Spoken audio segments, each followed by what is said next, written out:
Good everyone. I'm Kelvin, currently working as a postdoc here at ODU. Same university I finished from. I came here in 2019.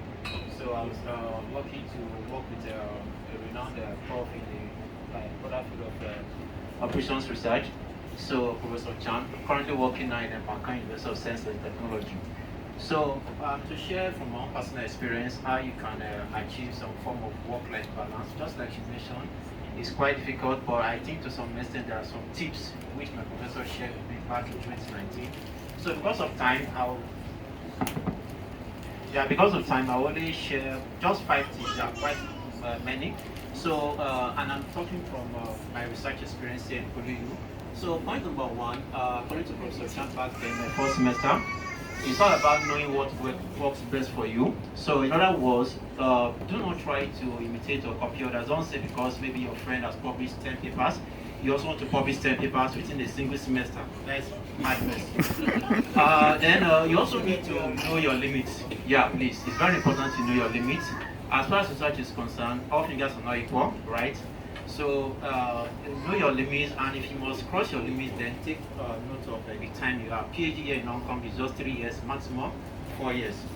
Then the second point my prof shared with me back then is about time management, which I can relate to a function of your skill set.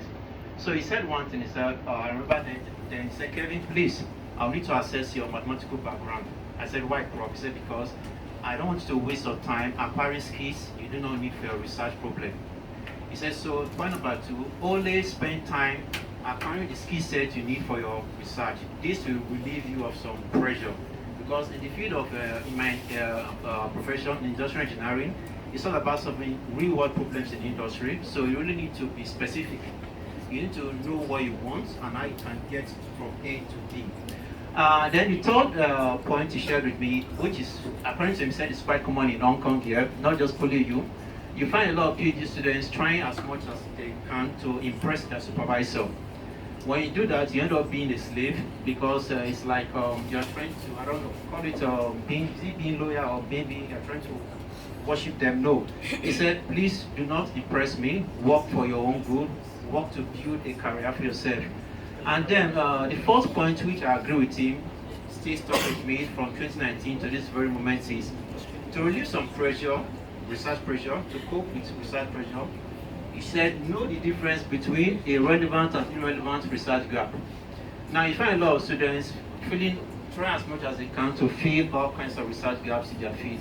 That doesn't work well in engineering because, one, he said, people, when we hear about, for instance, Nobel Prize, it's all about people filling relevant research gap. And so he asked me, he said, okay, can you make it clear to me what's the difference between a relevant and irrelevant research gap? And he said, fine, that a relevant research gap is one that when filled has some value to both the research field and society, talking about societal benefit. And then the last point I would like to share, coping with work-life balance as far as research is concerned, not just for PhD and also for postdoc, is types of research. Although we all know, all researchers know, there are 2 main categories for research. I mean, you can define this as a quantitative on one side and a qualitative. But Professor Chan made it clear to me that as far as he's concerned, because he studied in UK, Professor Chan had his PhD from Imperial College in London. He said, as far as PhD or research is concerned, there are 3 main categories. If you really want to cope with the pressure that comes to research job, the first category is, in terms of nature of the problem and the nature of the methodology, the first category is use solving old problem with an old methodology. Now you'll be under a lot of pressure because all you're doing is nothing really new, nothing really spectacular. So you prefer to publish more papers. Then the second category is how do you address a new problem using old methodology. That is quite interesting because you're not really required to publish lots of papers.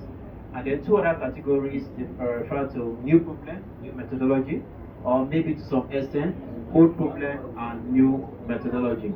So these are the kind of categories you can really fit in if you want to cope with or achieving some work-life balance as far as research is concerned. And then, funny enough, I asked him one time that, okay, Prof, how do you define an old methodology? He said, Kevin, I'll tell you the truth, never settle for a methodology that was invented before your date of birth. So I think these are some of the 5 tips that really helped me cope with the pressure. And funny enough, became the first student to do a PhD in one of his research areas throughout Poly, which is operations management. So my point is, using these 5 tips, I was able to cope with the pressure, and I did well to some extent, at least for the first time, he produced a student having a PhD in his third research area of operations research. So I still believe with these 5 points, you can cope with the pressure, achieve some form of balance. Thank you.